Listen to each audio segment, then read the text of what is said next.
Well, hello, everybody, and welcome to Texas, Houston, to be more exact. And it is the Chevron Collegiate here on Babygrande Golf. So nice to have you all along. I'm Nick Gismondi, and I brought my partner back from Mexico, Sarah Diaz, joins us here in her home state. That's right. Yes. Hi, Nick. How are Sarah. you? I'm good. How are you? I'm doing well. That's right. I drove yesterday from San Antonio, about a 3.5, maybe 4 hours from Houston. But this is my home state. Welcome. That's you nice. welcome to Texas. It's good to be here. I love Texas. Always a big Texas fan. I got to come here a lot when I was covering hockey. Obviously, that was more Dallas-based, but this state is always just super welcoming. I don't, however, remember it being this chilly. It is chilly, yes.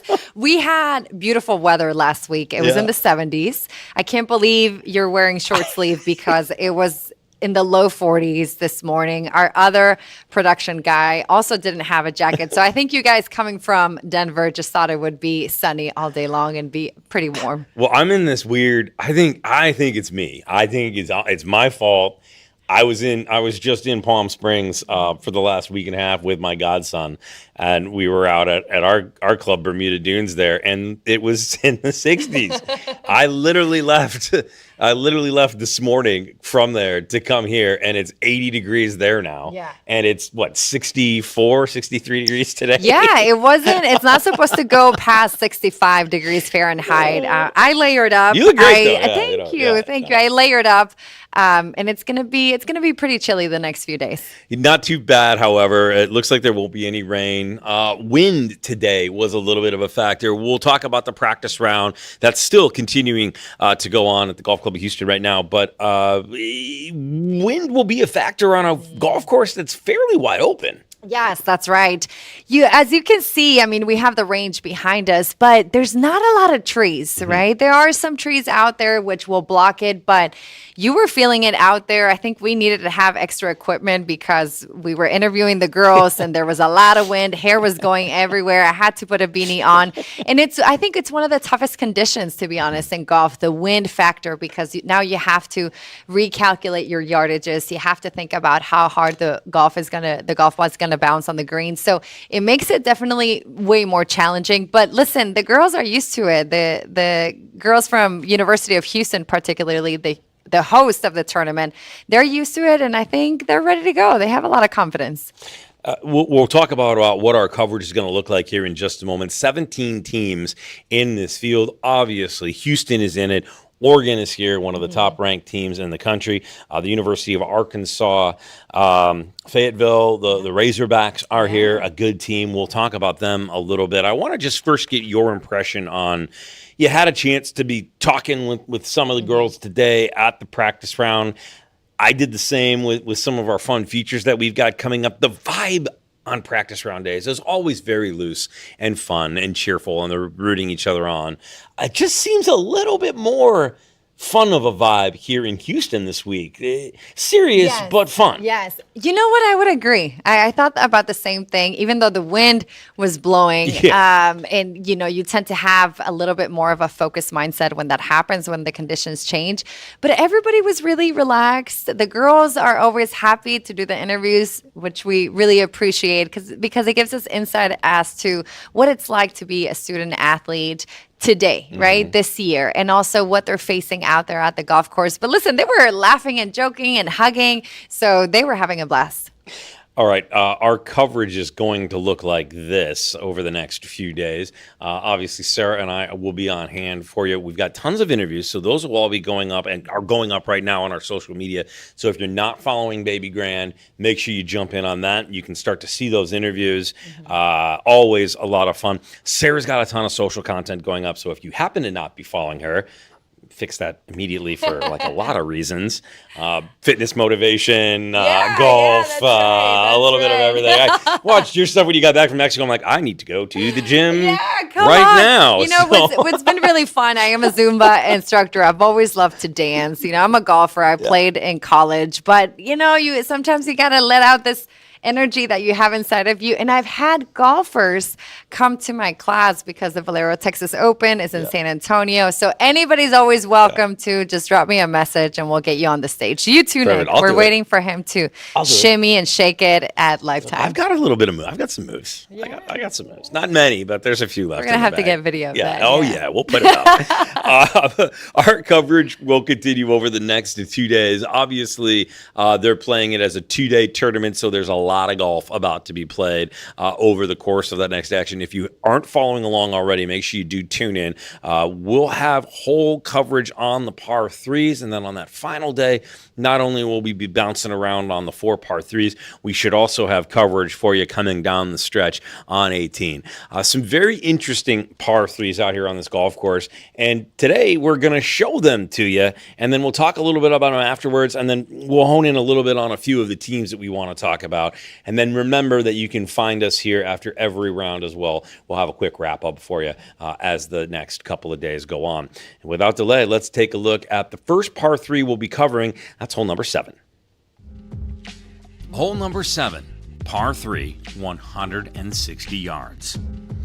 The 7th is the first pure iron examination of the day. The green is framed by bunkers that sit tight to the edges, visually narrowing the target and demanding a committed strike. Club selection becomes critical here, especially if the Texas wind begins to move across this exposed property. Players must control both trajectory and spin to hold this firm putting surface. Miss long or short-sighted and recovery becomes delicate. It's a hole that rewards conviction and exposes hesitation immediately.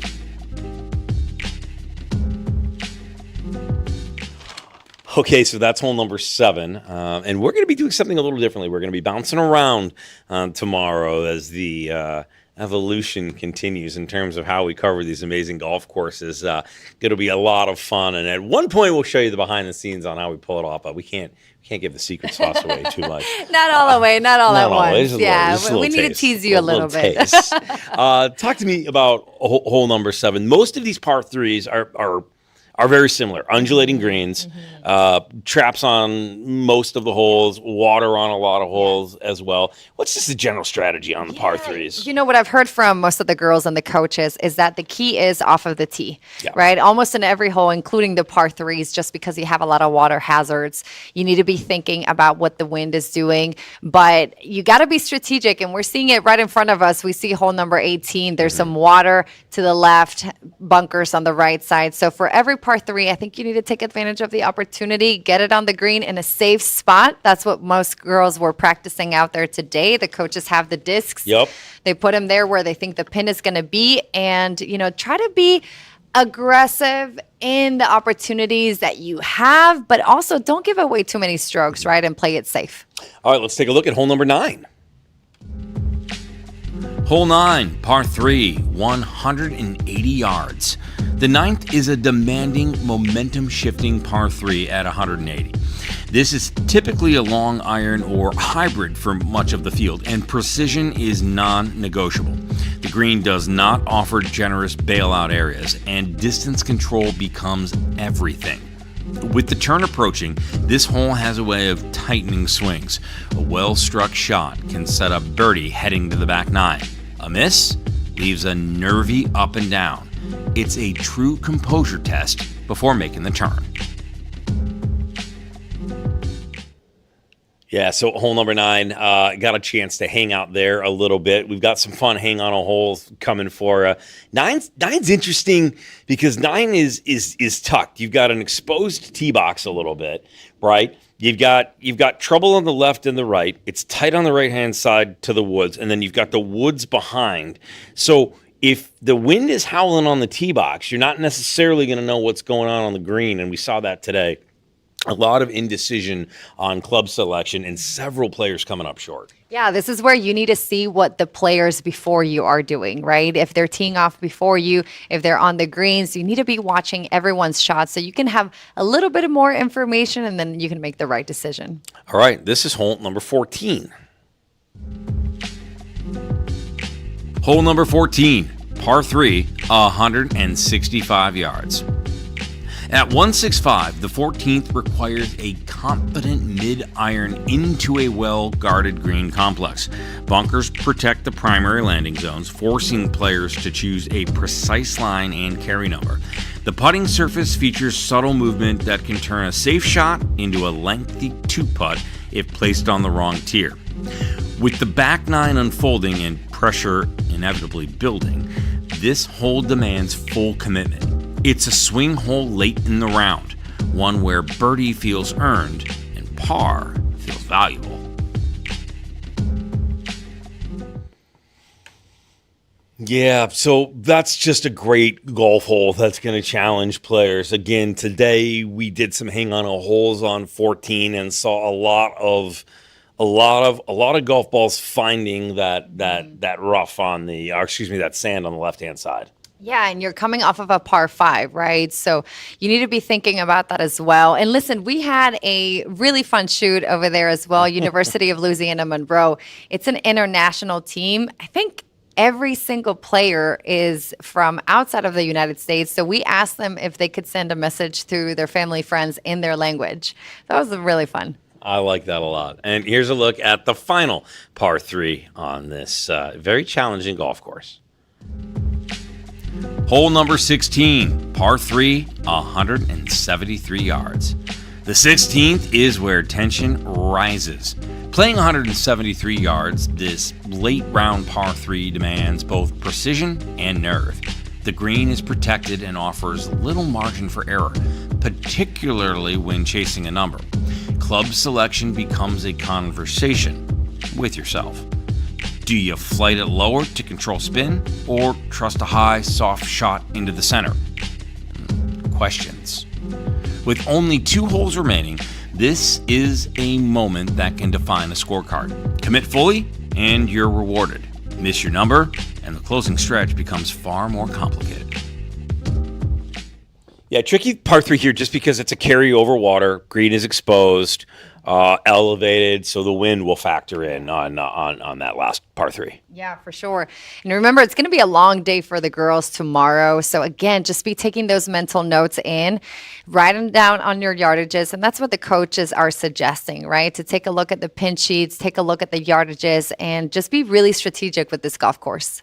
It is a long walk. These holes are very spread out. I do believe they are using carts here, however, tomorrow. I had heard that. You know, Nick, they were also telling me that sometimes from one hole to the other one, it could be a 20-minute walk. Yes. So I think that they'll be using carts. We'll get that confirmed for you. Most certainly they'll have shuttles, but we'll keep an eye on that. That'll certainly lighten the load. All right, the last hole we want to look at before we spotlight some teams for you is that beautiful 18th, the finishing hole. The 18th at 356 is a closing hole built for pressure and possibility.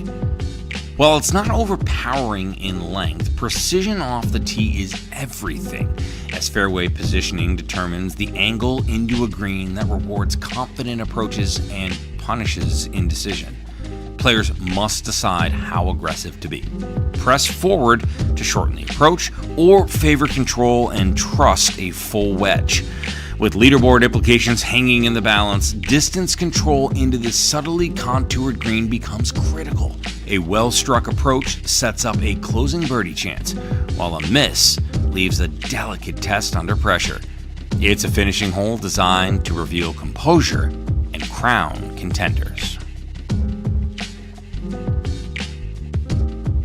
Great finishing hole, definition of risk and reward. Yes, par 4, 356 yards. You got to decide, Nick, am I going for it? Am I not? It is a par 4, so technically you should be on the green, but what you're trying to figure out is that pin location, whether you should be aggressive on that very last hole to finish your round. All right. Well, you got to look at some of the holes that we're going to be featuring here this week in Houston, Texas. Let's talk about some of the teams. Yes. First of all, TCU ranked 43rd. They're playing a 13 tournament slate that includes a mix of high profile and neutral events. They come in as a team very familiar with success at this event. Yeah, this is a team that I actually traveled with when we were in Mexico. So we had the same flight from Guadalajara to Texas. They're just fun. It's a fun team. Coach Larkin has been there for 30 years. And something that I found out before we get into the players and the scores and what they're bringing this week is that Coach Larkin has been giving a nickname to each player for the past 30 years. Okay. So I don't know when this tradition started. We certainly want to ask her an interview and maybe even create an own segment about this. But she gives a nickname to each of the players, Nick. And I don't know when she does this first week, first semester, but they call each other by these nicknames. So you can understand how close they are as That's a team. awesome. And yeah, how much fun they have together. But the Horned Frogs, they're ready to go. Of course, all eyes will be on Camille Gaultier. She is the sophomore from the Czech Republic, ranked 51st. She's their number one. She certainly will be the engine. Yeah, in Guadalajara, we saw her. She tied for second, shooting 69, 71, 73. She is a sophomore from France. It says in our bio, Czech Republic, so we might have said that last time, Yep, but it is France. she is You're from right. France. Moving on a little bit to the number 3 ranked team in the country, that is Oregon. Had a chance to spend some time with them today. This Oregon team I also got to see at the East Lake Cup. They are as dialed as they can get. Derek Radley, the head coach, has this unit very, very close and bonded. Spending time with them today on the golf course, they're clicking, they're humming. Some beautiful golf shots. We watched them on hole 16 for a while. Certainly the heart of the order is impressive, but the number 4 ranked player in the nation is Kiara Romero. Yeah, Kiara Romero from San Jose, California, currently ranked number 4. I spoke to her and she just seemed very comfortable, Nick, very confident. She remembers this golf course a lot. And listen, this is a team that I want to hang out with because what they like to do is they like to go eat, particularly Asian food, Japanese food. They are an Asian team, so they've had, Chinese, New Zealand girls. So I'll be giving them a call after this interview to see what we eat tonight. All right. We can go hang out with them for dinner. Obviously, all eyes on them as one of the top ranked teams in the nation. They've been ranked as high as 3. Let's talk about the host team, Houston. Yes. University of Houston. So, something that I talked with the girls and I thought it was very interesting is their players had the opportunity to either stay with host families on site near the golf course or they could sleep in their own beds at their dorm. We are located about 20 miles north of campus, so it is still a 25-minute drive, and I think most girls wanted to take advantage of the opportunity and get some extra Z's, and I would too. What would you do? You would take the home. You'd stay. I think I'd stay comfortable. Or do you make it a road trip? This is true. The thing is, what you're thinking about is that schedule, right? Of getting up early in the morning, getting the practice round. Listen, if the house is right here and I can just walk over, right, then maybe. And I think these members are being very generous, very nice, and taking care of the girls. But you're right. To your point, there is a certain level of comfort of sleeping in your own bed. I think it's probably up to the individual. I've heard many, many times of coaches trying to get teams out of their own way and into a hotel room because all it does is create a much easier opportunity to focus in a little bit. Maybe you get a good sleep in your own bed, but if you're not at home, maybe there's that feeling of all I'm focusing on is the golf. Yeah, well, and also you have to think about traffic, right? Yeah. Like tomorrow is Monday, right. And the tournament goes on to Tuesday, so you have to think about that. I'll never forget, Nick. I was almost late to a tournament in high school, and golly, the first shot had to be over the water. And I remember I just grabbed my bag. I didn't even warm up. I went straight to the tee and hit it. I mean, from the parking lot to the first tee, it was not a good feeling. So this is why I'm staying near the area if I ever have the opportunity, if that happens to me again. All right. So Houston, maybe they're splitting it up. We'll get you the full story on that. Last team I wanted to touch on was the University of Arkansas, Fayetteville, the Razorbacks. They entered this season as one of the top women's golf programs in the country. They are ranked number 6. Had a chance to hang out with them today. Abby Schutte is just a ray of light. She's ranked 18th in the country out of Goodyear, Arizona. She's a junior. There's a ton of girls on this team that are just hitting the crap out of the ball. Reagan Zabilski, she looks great today. Maria Jose Marin was also very good today. We have some features coming up on them, but just a ton of fun. This is definitely a team you're going to have to keep an eye on. Yes, for sure. I mean, this program has had a history of having really good players, and then they go on to play on the LPGA. They're major champions. I mean, Stacey Lewis, 13 wins on the LPGA. You got 2 major championships, Maria Fassi, Gaby Lopez. So this is a program that has a reputation to keep up. And you see it, right? They have the number 1 ranked player, Maria Jose Marin. She's number 1 right now in NCAA Division I women's golf. And she just got invited to the Augusta National Women's Amateur. Yep. And we have a fun feature coming up with her during the broadcast, so make sure you check on that. I got to give Abby a shout out, though. We had a really fun what's in the bag with her. I don't want to spoil it, but she gave me something, and I promised her that I would keep this in my pocket. Now, every broadcast I do, whether it's Babygrande or hockey games, and I'll tell you the story later, but she gave me a little baby Jesus, like a little mini Jesus, like a little pocket Jesus. So this is gonna be your good luck. This is gonna be this is gonna be my good luck charm from Abby. She hooked it up, and Abby, this is a ton of fun. It actually really does mean quite a bit to me. My faith is very important to me, and the fact that she had an extra one in her bag and gave it to me on the spot on camera. I didn't know she was going to do it, and so Abby, I told you it will be in my pocket at all times. So I appreciate it very much. Very nice of you, Abby. Very kind. Yeah, she was one that was wearing all kinds of jewelry. I was looking at her, and she got the sunglasses, and I'm a jewelry girl myself, so I was checking her out, all the little earrings that she had. So we had a lot of fun with her. Thank you, Abby. Well, so the 6 shooters, because her last name is Schutte. Yeah. So she's got the 6-shooter earrings rocking, which I thought was awesome. Yeah. There's a lot of characters out there, and we love to see it. Going back to Reagan and Anna Kate and Sarah, who's from France, also an international player. I mean, they're just fun girls. They know what they're doing out there. And I'll tell you what, something that I noticed about Maria Jose Marin, which, by the way, in Spanish, she likes to go by Majo. Yes. Majo. So that's what's she on her told bag. me, yeah, she told me if I said Maria Jose, it sounded like I was almost like her mother, right? Like telling her, but she likes to go by Maria in English. But she was the first one out here. There was no one out here. She was the first one who was practicing rolling some balls on the green. So, no doubt, Nick, that she is a player that she is, and no wonder she's had so much success. And you say her name better than I did, so. Maria Jose Marin, de Cali, Colombia. Maria Jose Marin. Yes. Can you say Nick Gismondi in a very Spanish? Nicolas Gismondi. Now, see, that's way better. That's even better than I can say it. Is that Italian? Italiano.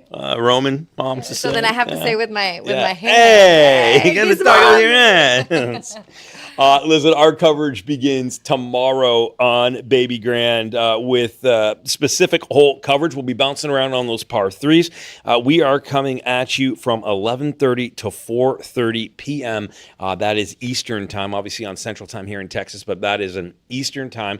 Make sure you follow along on Babygrande. That's where we've got all those interviews going up right now that are Chichi Grande and Sarah Diaz crushed today. We'll have features for you tomorrow throughout the day. And again, we will have whole coverage for you beginning at 11:30 Eastern time.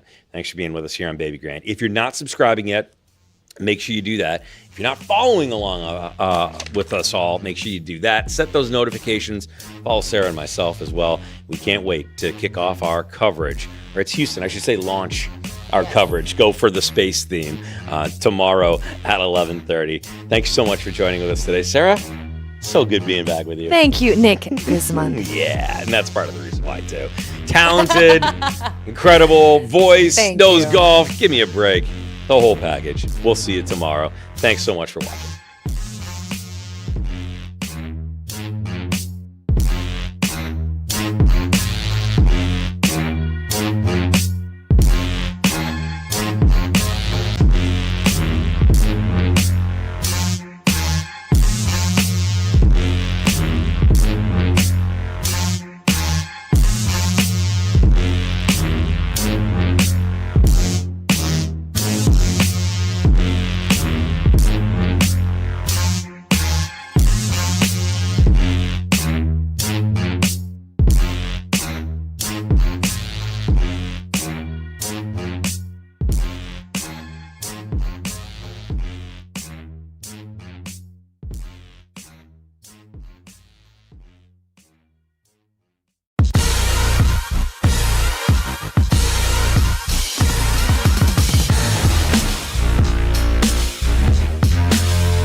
under city lights. Pump the light and scream it's righteous, work it out, but y'all ain't hearing it.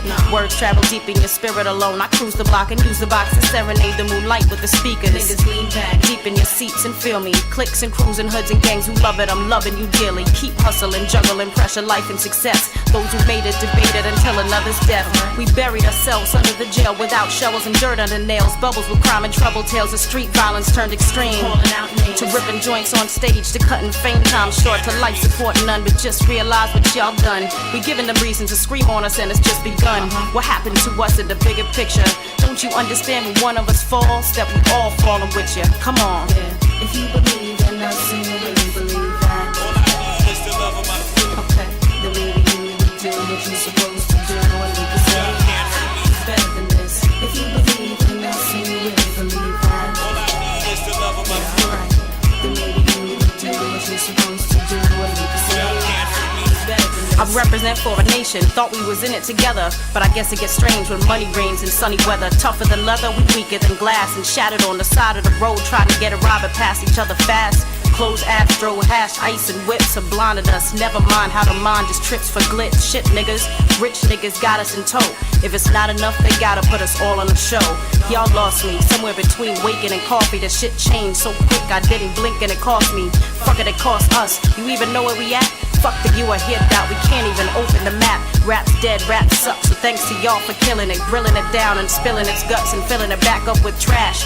Wait up, I mean cash. But ain't the two synonymous with media politics? You know they love it. If you believe in us and you really believe that, okay, then maybe you would do what you're supposed to do, and we can say it's better than this. If you believe in us and you really believe that, yeah, alright, then maybe you would do what you're supposed to do, and we can say it's better than What this. y'all fighting for? For the light of the raw battle? Nah, can't be the latter, cause music just doesn't matter, right? Maybe I'm pitching emotions to broken ears and living in years when shit was spoken clearly without all the bullshit. Pulling clips, replacing kings with court jesters. Bought presses, proclaim the best is paid, and just forsake the rest who made it possible to be spitting.